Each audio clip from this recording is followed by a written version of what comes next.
Star Wars Jedi Fallen Order follows the journey of Jedi Cal Kestis as he attempts to complete a quest left to him by another Jedi, Eno Cordova. With a companion droid, BD-1, at your side, you venture out seeking answers and understanding the past. Your crew consists of Grease, who is your pilot, and Seer, who is eager to aid you on your quest. Spoiler alert, but you do get a double-bladed lightsaber, and it is just as cool and rewarding to fight with as you would expect it to be. Throughout the game you enhance your abilities with new force powers, combat moves, and most importantly unlock new aesthetics to customize your character, BD-1, the Mantis, and of course, your lightsaber. Fallen Order is an exploration, combat, and puzzle game with a really good combat system that can be altered according to your skill level. The exploration and puzzles are well done, and people who have played the Tomb Raider series will see the similarity between the two games. The combat is extensive. Aside from the different levels of difficulty, there are many options that you can use to take down your foes. I really appreciate the way they created the combat, so that each player can define their own style using as many tools and abilities as they want. Personally, I did not use the force abilities much. I mainly used the evade, counterattacks, parrying, and heavy attacks. Evading takes practice, as does the parrying, but it is rewarding not only visually, but in terms of creating advantages in fights. There are many different types of enemies with varying levels of difficulty. I played through the game on Jedi Knight setting, and only rarely got stuck for a short time.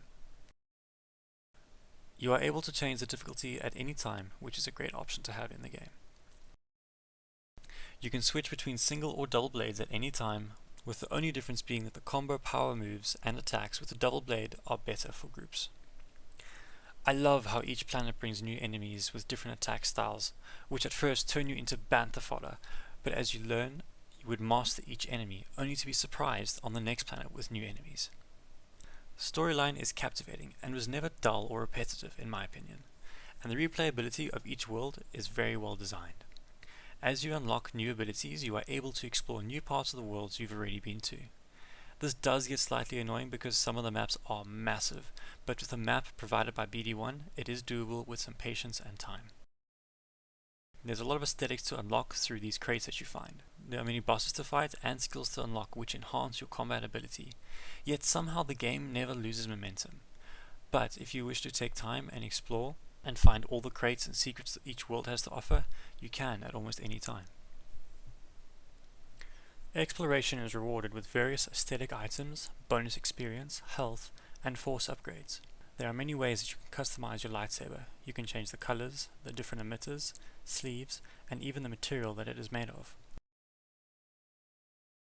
I would recommend straying from the main quest from time to time, especially when you learn new abilities, because there is so much to find in the worlds that you think you've already explored. I also need to mention there are no loading screens at all, except when you travel to a new planet. This makes the gameplay seamless. While puzzles may not be a major part of the game, they are challenging, even if not too difficult at first. It's far less complicated and there's less puzzles compared to something like Tomb Raider, which makes sense because of the type of game it is. As you level up, you can spend your points in a skill tree, which focuses on new attacks, abilities with the Force, and increased health or Force bars. Each skill also has a demo video showing you what you get and how to use it, which I thought was helpful.